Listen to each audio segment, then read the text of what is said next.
11:32 de la mañana, están haciendo ya 22 grados, 8 décimas, un día espectacular, un calor acá en la Pile, y ya estamos con Sergio que nos va a traer una historia que interpelada por el deporte. Exactamente, y va a ser mucho frío en esta historia, a diferencia de cómo estamos acá.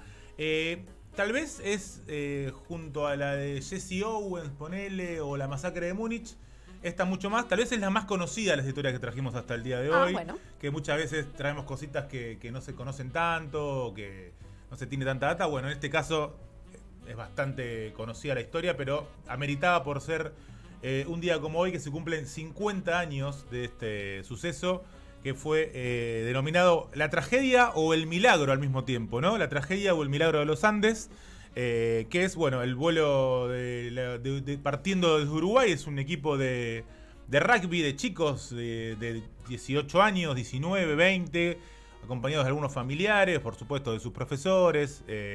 Bueno, este equipo eran ex estudiantes, porque ya habían dejado la secundaria, de un colegio católico de Uruguay, y se dirigían a Santiago de Chile a jugar un partido de rugby. Él salió en el 12 de octubre de 1972. Y una tormenta los obligó a frenar en Mendoza. Tuvieron que parar y dormir en Mendoza en ese momento. Al día siguiente, bueno, pasaron la noche y al día siguiente partieron hacia su destino final, que era Chile. Cuando cruza la cordillera, de ahí a ir a una ciudad, es como que hay una especie de punto que te avisa para cuándo para cuándo cruzaste, ¿no? Que es llegar a la ciudad de Curicó y a partir de ella ir hacia el norte a Santiago de Chile. Había muy poca visibilidad, había una tormenta gigantesca y se dice que dobló antes. O sea, dobló al norte pensando que ya había llegado a Curicó y no había llegado. Estaba tipo sobre la Estaba cordillera. todavía en la cordillera. Y ahí empieza, por supuesto, todo el periplo que termina cuando hace un intento, cuando se da cuenta que tiene la montaña ahí adelante, que hace un intento el piloto abruptamente de subir. Y termina chocando. Y empieza a pasar primero que se empieza a partir el avión, ¿no? Básicamente. Desesperante. Primero la parte de atrás, que empiezan a volar asientos y algunas personas. Después se vuelve a partir en el medio. Y después el final, cuando empieza a hacer, algunos lo cuentan y ahora vamos a escuchar de los sobrevivientes, empieza a ser como una especie de culipatín por la nieve hasta frenar por última vez. Y es cuando termina, o sea, son tres momentos claves de tragedia, que es, obviamente, primero cuando se desprenden las dos partes y segundo cuando termina, porque todos los asientos por el envión se van hacia adelante y produce el aplastamiento también de varias personas al llegar a esta situación. Bueno, esto es básicamente un resumen de lo que sucedió en el momento del accidente. La investigación oficial concluyó que el accidente fue causado por un vuelo controlado contra el terreno debido a un error de piloto. Esa fue la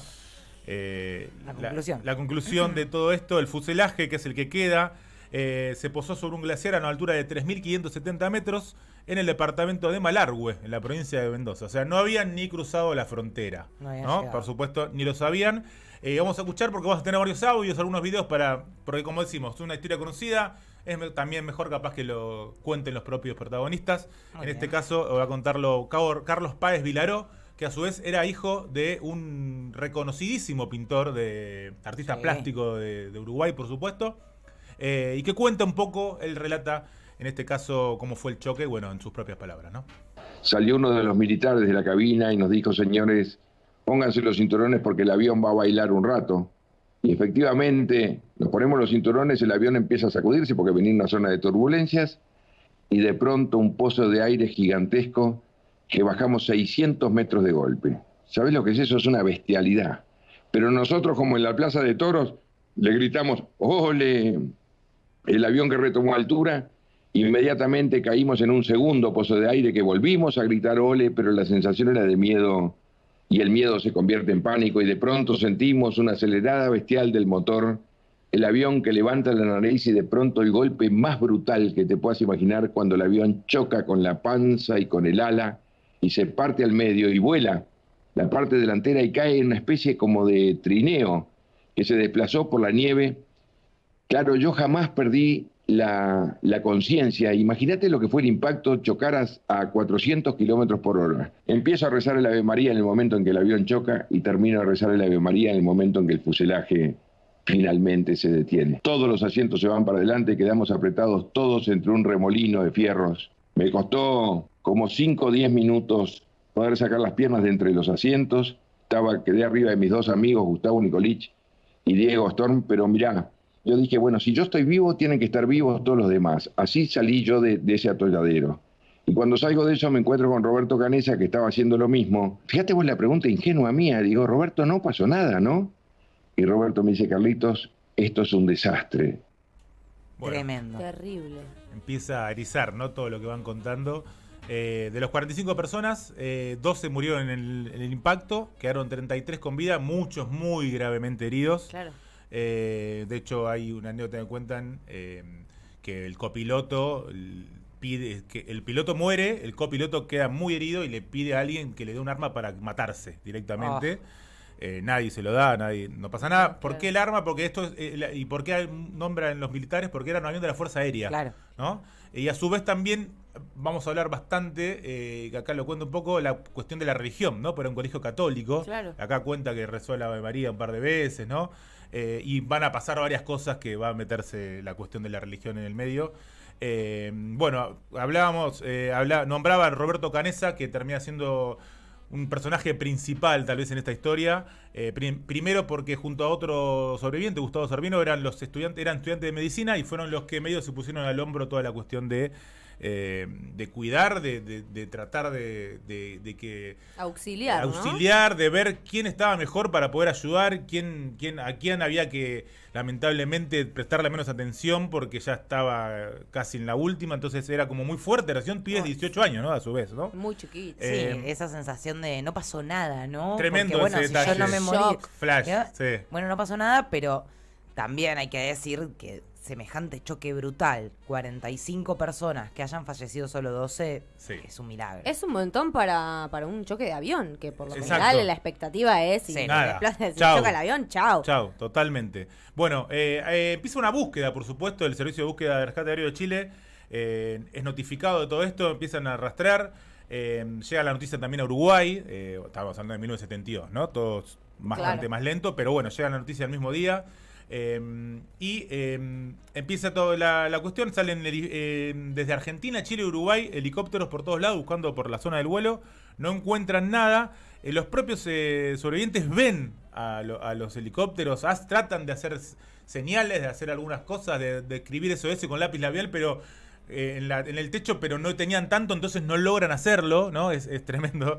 Después de 10 días, el 21 de octubre, de 9 días, después de buscar durante 142 horas, concluyen que no había esperanza y termina la búsqueda. Y después, ¿qué pasa? Peor, dice, tenemos que esperar hasta el verano para encontrar los cuerpos, porque ahora hace mucho frío, está todo congelado, cuando se derrita la nieve recién podremos ir a recuperar los cuerpos. Ese verá. ¿Y qué pasa? Los sobrevivientes habían encontrado un transistor de radio. Roy Harley, que es otro de los sobrevivientes, improvisó una especie de antena y podían escuchar las radios. Wow. Y ellos mismos Escuchan que los escuchan dejaron de Su buscar. sentencia de muerte. exactamente, y tenemos acá el comentario de Roy Harley más el audio de la noticia, las dos cosas. Para los que creemos que existe el infierno, yo esa noche viví el infierno. No sabíamos quién eran los muertos, quiénes eran los vivos, quién era el que gritaba. Fue toda una noche de gritos y quejidos y lamentos y de un frío brutal. O sea, vivimos esa primera noche en el infierno. Caminando los 2-3 días del accidente, entre todas las cosas que había tirado del avión, encontré una pequeña radio Spica. Al principio solo empezamos a escuchar emisoras de radio de Chile y todas hablaban del avión uruguayo caído en la montaña. De las víctimas, de los pequeños uruguayos.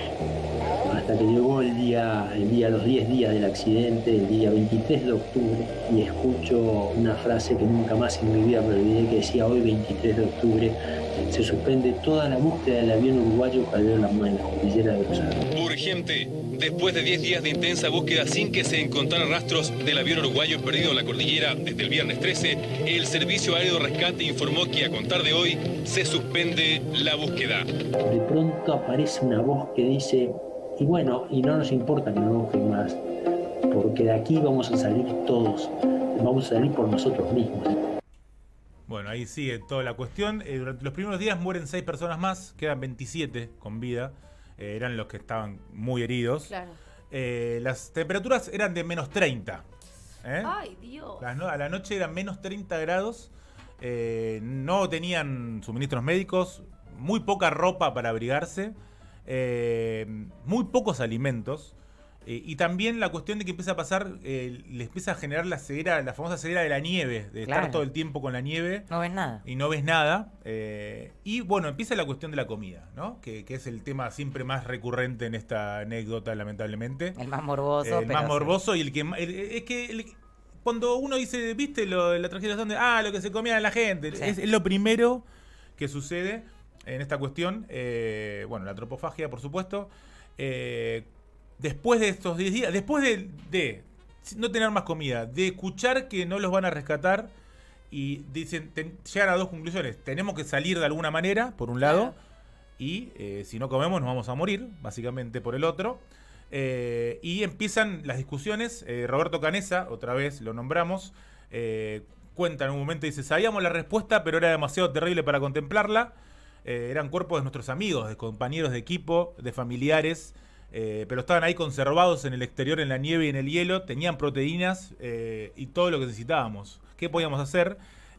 Bueno, ahí la decisión tardó varios días más, y el propio Canessa fue el que con un cristal roto fue el primero que se anima a mostrarle hacerlo, y a partir de ahí, muy pero muy tímidamente, empiezan todos a seguir con su ejemplo, y muchos a no hacerlo, ¿no? También está esa cuestión de discusión. Otra vez la cuestión de la religión muy metida acá. Claro. Medio que algunos dicen como encontraron la excusa de... el cuerpo de Cristo. Claro, el cuerpo de Cristo por un lado, versículos de la Biblia que dicen te harás la vida por el prójimo, como que se encontraban ellos mismos Su justificación exactamente moral. dentro de lo católico, Claro. ¿no? Bueno, hay un audio que mejor que lo cuenten ellos, varios protagonistas, cómo fueron esos momentos. 3 días encerrados, tapados. Los cuerpos de los otros estaban afuera. Y bueno, ahí tuvimos que, esos 3 días, estábamos consumiendo energía brutalmente y tuvimos que alimentarnos. Todo eso que podíamos hacer antes en la sociedad anterior a la luz, ahora había que echar más para adelante y tomar los cuerpos de al lado. Eso de poder cortar en otra parte y traer para adentro, ya eso no lo podíamos hacer porque teníamos que salir. Y bueno, si yo me hubiera muerto en el alud y ahora estuviera otro ustedes contándole este cuento, les puedo asegurar que estaría orgulloso de que el proyecto de vida tuviera un pedazo mío. Es algo que ojalá nadie en su vida tenga la oportunidad de ver o de tener que hacerlo, pero era la única opción y hubo que hacerlo. Bueno, ahí un poco para Tremendo. recrudecer toda la historia. Había uno cuenta una luz, porque como si fuera poco, 15 días, 17 días después, hay una avalancha donde mueren más personas todavía, porque quedan todos enterrados bajo la nieve. En el impacto mueren 6 personas más y quedan mucho tiempo enterrados. Quedan 3 días sin poder salir. O sea, como que hicieron un huequito para poder respirar, pero no podían salir. Ahí otra vez, bueno, como cuenta acá uno de los sobrevivientes, logran salir y ahí definen, bueno, hay que salir, hay que hacer expediciones, ya está. Ya está, claro. Primero van hacia el este, porque ven una montaña hacia el oeste y dicen esto es muy difícil. Van hacia el este, no logran nada, encuentran restos de avión, ahí sí encuentran un poco más de comida. Y encuentran una radio también para comunicarse, pero nunca logran hacerla funcionar. Ahí es donde deciden ir, bueno, vamos al oeste, y van 3 personas, Roberto Canessa, que lo nombrábamos, Nando Barrado y Carlos Vicentín, son los 3 que terminan haciendo la última caminata de rescate, que dura 10 días, salen el 12 de diciembre. En la mitad, Vicentín, bueno, ellos pensaban que iban a cruzar, a llegar a la montaña, y que cuando llegaban iban a ver todos los valles, toda la cuestión. Cuando llegan, ven todo nieve, ven todo montaña, ven todo nieve, y no tenían comida, habían llevado comida como pensando que iba a ser 3 días como mucho. Entonces uno de los 3 vuelve, porque si no, no iban a poder comer. Quedan 2 que siguen 7 días más, hasta que encuentran que algunas montañas, algunos picos lejanos no tenían nieve, ¿no? Que ese fue como el indicio de decir, che, bueno, estamos llegando a algún lugar. Y ahí empiezan a ver, ahora lo va a contar uno de los sobrevivientes, empiezan a ver como señales de vida por primera vez. Después de un tiempo empiezan a ver animales, empiezan a ver agua, y empiezan a decir, bueno, estamos llegando de a poco a algo. Ahí, bueno, son Parrado y Canesa los que están en ese momento. Y bueno, acá tenemos un audio de ellos contando ese final de caminata luego de 10 días. Cuando pensás que ya no podés más, seguís y te vas enterrando y vas maldiciendo y te da bronca contra todo y sin embargo arrancas de vuelta. Yo que si percibías en el aire que estabas acercándote a algo, estabas dejando las montañas altas atrás. Veníamos de un lugar donde no existía el verde, donde no existía el agua, donde no existía la vegetación. Estábamos como reencontrándonos con lo que habíamos sido. Y siempre había visto a todos morirse en la nieve. Y sin darme cuenta, la nieve, el lugar, si dejaba de haber nieve, dejaba de haber muerte. Había lagartijas, había pasto, había agua. Dije, yo acá sobrevivo. Te diría que en el 8º o 9º día, por ahí, comenzamos a ver un senderito, y Roberto me dice, este sendero está hecho por animales. Y después ramas cortadas, empezamos a ver vacas. Pero si estas vacas están acá desde hace años, se reprodujeron y son salvajes, le digo yo, y no hay gente. Le digo, no, Nando, estamos haciendo contacto y pasaban 3 horas más. ¿Y dónde está la gente? ¿Dónde están los que cuidan la vaca? El sol se estaba poniendo, estaba mirando hacia el oeste, ahí parado, divagando, viste, en esos momentos no sabés mucho qué hacer, viste, ya estás llegando al final de la resistencia, decís, bueno, ¿cuánto más podemos caminar? Un día más, nos moriremos antes, después, o llegaremos a algún lado. Estábamos cerca de la civilización, pero no sabíamos cuán cerca. Y perdido en esos pensamientos, y Roberto, siento que grita, veo un hombre a caballo. Bueno, ese hombre era Sergio Catalán, un arriero chileno, que del otro lado del río, ¿no? Como la canción de Drexler, se empiezan a gritar, pero no se escuchan. Entonces el tipo logra entender que le dicen, bueno, mañana, ¿no? Encontrémonos mañana de nuevo. Y al otro día están de nuevo, se encuentran otra vez y improvisa una carta que escribe en una hoja que había ahí. Improvisa una carta, se la ata a un palito y se la manda por el río con una piedra. Y bueno, la logra agarrar Sergio Catalán. Y bueno, salen las noticias, todo. Y bueno, tenemos la noticia que lee lo que dice la carta. Un hecho dramático está sucediendo en estos instantes, señores auditores. 2 personas le lanzaron una carta amarrada a una piedra. La carta textualmente dice así, comillas, vengo desde un avión que cayó en la montaña. Soy uruguayo. Hace 10 días estamos caminando. En el avión quedaron 14 personas heridas. Tenemos que salir rápido de aquí. Era la tarde del 22 de diciembre de 1972 y entonces 2 helicópteros lograron transportar a estos 2 sobrevivientes, primero que nada. Cuando llegan al lugar empiezan a rescatar a algunos, pero era tal malo el clima que un par tuvieron que quedarse ahí a pasar la última noche, acompañados ya de rescatistas, ¿no? Fue otro momento, era como una noche diferente, por suerte, por primera vez. Y apenas lo rescatan a Canesa, que es que estaba de los 2 que encuentran al arriero. Le hacen una nota, apenas rescatado, le hacen una entrevista a él y al arriero. Tenemos el video también, es audio con video. Y empieza también la pregunta de qué comieron, ¿no? Ahí hijos también. de puta que son. A ver. En este momento, ¿cuántos sobrevivientes hay allá? En este momento dejamos 14 compañeros. Pero usted, ¿hace cuántos días que salieron de allá? Nosotros aproximadamente hace 10 días. ¿Cómo atendían ustedes a los heridos? Bueno, los heridos, los que más o menos estudiábamos medicina, nos defendimos y los curamos como pudimos hasta aproximadamente el primer mes que fuimos capaces de llegar a La Cola, que se encontraba a una distancia aproximada de 5 kilómetros, donde localizamos un botiquín de primeros auxilios del avión, muy completo que nos facilitó en el sentido de antibióticos y vendas y esas cosas para curar los heridos, que fue lo que nos ayudó en ese sentido, pero ya fue un poco tarde porque habían fallecido gran parte de nuestros compañeros. ¿Cómo pudieron sobrevivir ustedes? ¿De qué se alimentaban? Bueno, sobre ese tema,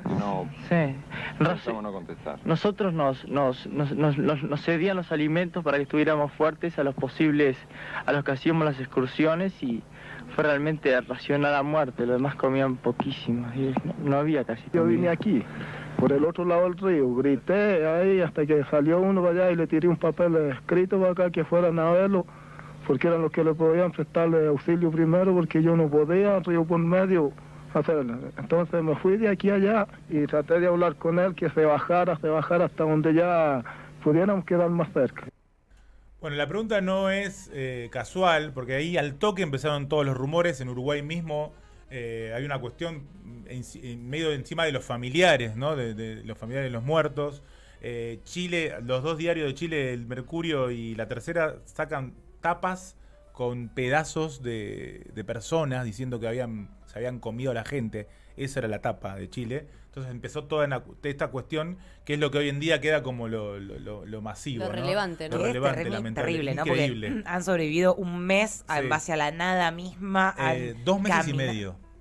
Claro, entre un mes estando ahí, una locura, y un mes y medio más entre que empezaron a salir a explorar. 2 meses y medio, una locura. El 28 de diciembre, en ese momento, dieron una conferencia en prensa para contar, porque a partir de todos esos rumores dijeron, bueno, vamos a contar cómo fue la cosa, y ahí empezó un poco a entre comillas, claro, a mitificar, a ser, entre comillas, perdonado, que fue palabra. En total fueron 14 entonces quedaron, sobrevivientes. 16 sobrevivientes, okay, si no me equivoco. Sí, 16 sobrevivientes. Que pasaron 72 días en la cordillera de los Andes. Bueno, para cerrar, la cultura, a mí me llama la atención cómo la cultura sajona se tomó mucho esta historia, ¿no? Muchos libros de Inglaterra, de Estados Unidos, películas también de Inglaterra. Bueno, Viven, por supuesto, que es la más relevante del año 93, que es una historia que está narrada por John Malkovich y protagonizada por Ethan Hawke. Sí, pero exactamente. había olvidado de esa. A bandas de música también, yankees, inglesas, una banda de Pan GBH, un cantante Thomas Dolby, todos, bueno, después hay muchos libros contados por ellos mismos sacaron muchos libros, pero a mí me sorprende mucho cómo los yankees o los ingleses tomaron esta cuestión. Y es que a ellos les encantan las historias de supervivencia. Imagínate qué situación más hostil que esta, difícil. Sin dudas.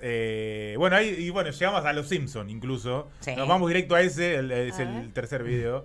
Y bueno, vamos a ver esta parte. Mira más, Pati Montuelo dice que ver videos de viajes te va a calmar. Uy, mira qué títulos. El héroe, mi odisea. ¡Están vivos! Que a pesar de todo, 5 de nosotros quedamos vivos. Sí, señor. Pásame otra pierna de copiloto. Obviamente es lo que les gusta a los yankees. No les gustaba la historia de supervivencia, les gustaba que sea esta parte, canibalismo, ¿no? Sí. Tremendo. Bueno, hay también documentales. Que encima eran los videos para que Mars no que tenga miedo de volar. De volar, increíble. Bueno, teníamos, si querés maté un poquito de fondo, también la película Viven, pero no viene al caso, tranqui, Euge. Así que ya estamos para cerrar. Cerramos con un audio que es del Roberto Canessa. Ahí está, mirá. Ahí está Ethan Hawke, mirá. Este audio que vamos a escuchar ahora es de la película... ¡Ay, el mate! El mate estrenó, sí, Uruguay, vos. Tremendo. La película La Sociedad de la Nieve, del año 2007, que es un documental. Y ahora va a salir otra película más, que va a salir en Netflix, que también se va a llamar La Sociedad de la Nieve, que es una mezcla entre ficción y documental. Les sigue encantando. Pero bueno, este pedacito que vamos a escuchar ahora es de otro, de esto, sí, es un documental del año 2007 de Roberto Canessa, contando un final, ¿no? de toda esta cuestión. Al principio era demasiado fuerte la presencia de los que no estaban. Y era como si nos gritaran. Que solo nos podíamos ver con las madres de ellos. Pero ahora creo que ya han aprendido a ser espíritus. O capaz que nosotros también aprendimos a que están invisibles, ¿no? Y sin embargo nos conversan al oído, ¿no?